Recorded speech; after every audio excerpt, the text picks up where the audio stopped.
Welcome to the Killik & Co podcast for Tuesday the 6th of May. A quick look back towards last week and some interesting data points coming out from the US. Firstly, we had US first quarter GDP, a number that was expected by analysts to come through at around 1.2%. The number actually came through at 0.1%, so a big miss on GDP. Again, weather is playing its part, although the question has to be asked, why were economists not factoring that in, as it was a fairly transparent situation during the early part of the year and the impact that would have.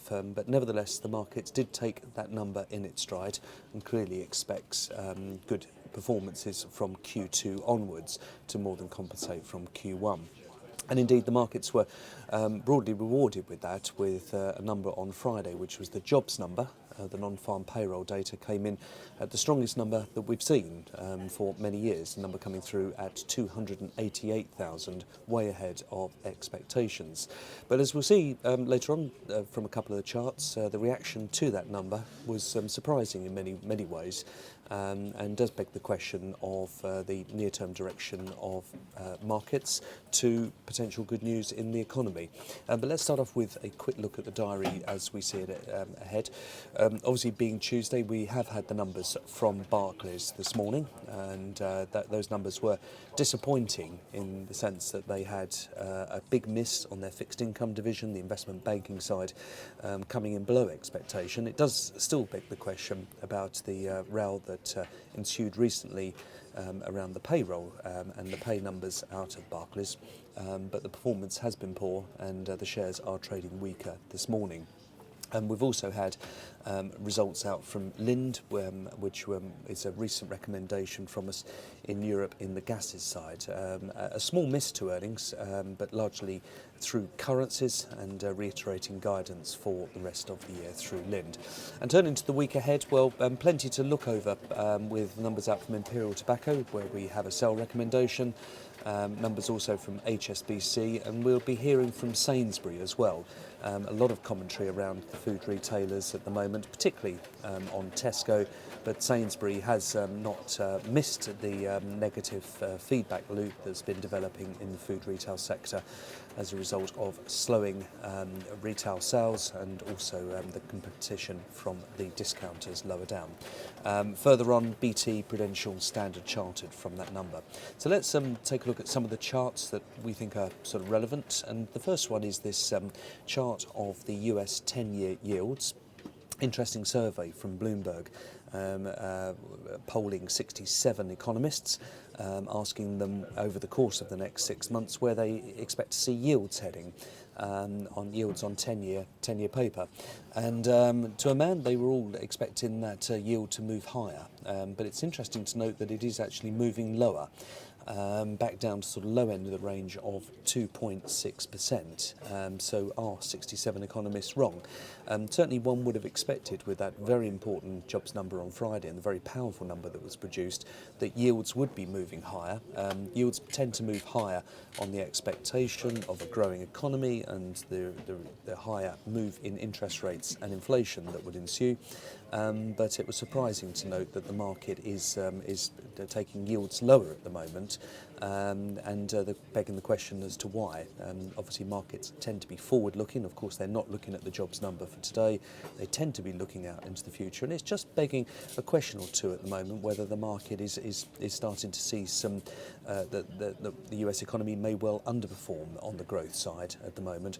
Some of the stock picks, indeed, that are performing at the moment tend to be the larger companies at the relative expense of growth companies at the moment. So a number of things coming together are begging the question whether the market is anticipating slightly slower growth than market forecasts at the moment. A lot of this is also manifesting itself in a weaker dollar. And the pound is clearly benefiting from the weaker dollar. It's now hitting 5-year highs at 169.30, which sounds good. It reflects the resilience of the UK economy at the moment. We're seeing more upgrades for UK growth this morning. The sort of number of 2.5 to 2.7%. The European Markets are forecasting for UK growth. Well, Citigroup are looking for a number well north of 3, much pushing towards 3.5%, bringing them alongside firms such as Goldman Sachs that have been arguing for much faster growth here in the UK. It's also supported by some firm guidance on housing at the moment, and still begging the question as to when interest rates are going to move higher. This week we will have the Bank of England giving comments on the interest rate report, and that will also be, as importantly, coming through from the ECB. Again, questions being asked whether they'll take any more sort of dramatic moves on trying to resurrect inflation in Europe. That will not be expected this week by most economists. But the stronger pound is impacting on corporate profitability. We have a very globalised situation with most of our leading companies, and the headwinds of higher currencies translating profits from overseas back is having an impact on profitability of companies. Markets tending to look through this at the moment as being not something that they're too fussed about. If that trend continues, then that may change. Just in terms of some stocks that are moving, I do like the way that Royal Dutch Shell and in general the oil sector is moving at the moment. It's a clear breakout for Royal Dutch Shell. Shares are up around 10% year to date against a relatively flat market, and we are very positive on the oil sector at the moment for the underlying commodity and for the companies that are there. Quick comment on AstraZeneca. There's still plenty more to fight over on AstraZeneca at the moment. Last week I felt that mood was changing in favour of Pfizer, who had nudged their bid up to £50. But as we start this week, I think the expectation is that they're going to have to do quite a bit more to win over many of the shareholders at the moment. And the question is, of course, whether they've got the appetite to take that bid any higher. I've seen talk of £53 plus as being required to get the board to the table. Just a quick look at some European yields. We are seeing some gradual increases in European growth forecasts at the moment. And so if there is going to be an element of surprise this year, it could be that the US underperforms on growth, it could be that Europe outperforms on growth. And it's interesting to note the yields on 10-year paper for Spain now, which peaked at over 7% during the crisis, are now back below 3% for the first time in many years. Quick glance at the FTSE 100, it's nudging closer to those sort of high levels, which we very much hope to break through. It's really being supported by our overweight position in the oil sector. And finally, just a quick comment on InterContinental hotels. Big breakout towards the end of last week on the back of strong numbers. We had a buy note out on this. This is one of our companies for 2014, and their revenue per room number came through at 6%. Increase that was way ahead of expectations.